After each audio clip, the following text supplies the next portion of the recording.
ಶಾಲಾ parliamentary election ಇಂದು ನಡೀಲಿಕ್ಕಿದೆ. ಪ್ರಜಾಪ್ರಭುತ್ವದಲ್ಲಿ election ಎಂಬುದು ಪ್ರಾಮುಖ್ಯ. ನಮ್ಮನ್ನು ನಮ್ಮ ಆಡಳಿತಾಧಿಕಾರಿಗಳು ಆಯ್ಕೆ ಮಾಡುವ ರೀತಿಯಲ್ಲಿ ನಮ್ಮ ಶಾಲೆಯಲ್ಲಿ ಕೂಡ SPL ಓಟು ಇವತ್ತು ನಡೀಲಿಕ್ಕಿದೆ. ಮಕ್ಕಳಿಗೆ ಈ ನಮ್ಮ ಭಾರತ ಸಂವಿಧಾನದಲ್ಲಿ ಅಳವಡಿಸಿಕೊಂಡಂಥ ಪ್ರಜಾಪ್ರಭುತ್ವ ರೀತಿಯು ಅರ್ಥ ಆಗಲು ಹಾಗೂ ನಮ್ಮ ಸರ್ಕಾರ ಹೇಗೆ ಕಾರ್ಯನಿರ್ವಹಿಸಲು ತಿಳಿದುಕೊಳ್ಳಲು ಬೇಕಾಗಿ ಈ ಇಲೆಕ್ಷನ್ ಅನ್ನು ಆಯೋಜಿಸಿಕೊಂಡಿದ್ದೇವೆ.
ನನ್ನ ಹೆಸರು ಶಿಖಾ. ನಾನು 10th D ಯಲ್ಲಿ ಕಲಿತಿದ್ದೇನೆ.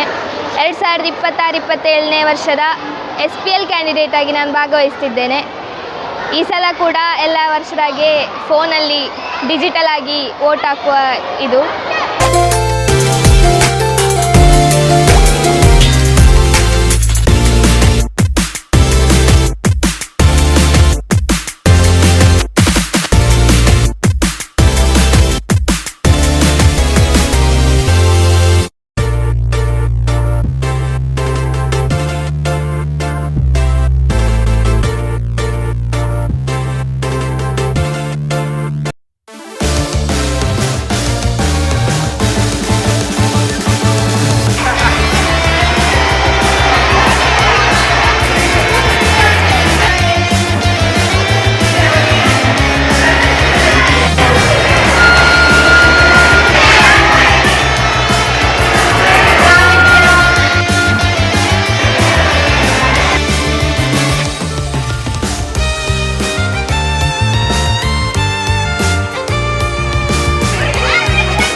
ಎಲ್ಲರಿಗೂ ನಮಸ್ಕಾರ. ನಾನು ಈ ವರ್ಷದ ನಮ್ಮ ಶಾಲೆಯ ಚುನಾವಣೆಯಲ್ಲಿ SPL ಕ್ಯಾಂಡಿಡೇಟ್ ಆಗಿ ನಿಂತಿದ್ದೇನೆ.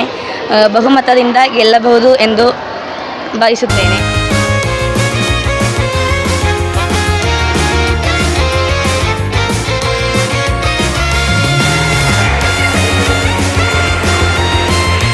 My experience was so good that I was very excited to vote here.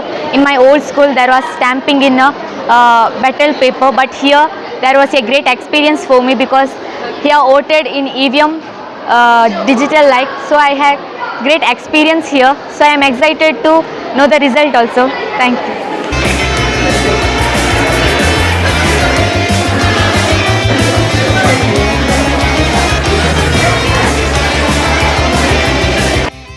ನಾಲ್ಕು ಬೂತುಗಳಿಂದಾಗಿ 196 ಓಟು ಬಂದಿದೆ. ಶಿಖಾ ಎಂ 4 ಬೂತುಗಳಿಂದಾಗಿ 248 ಓಟು ಬಂದಿದೆ. 331 ಓಟು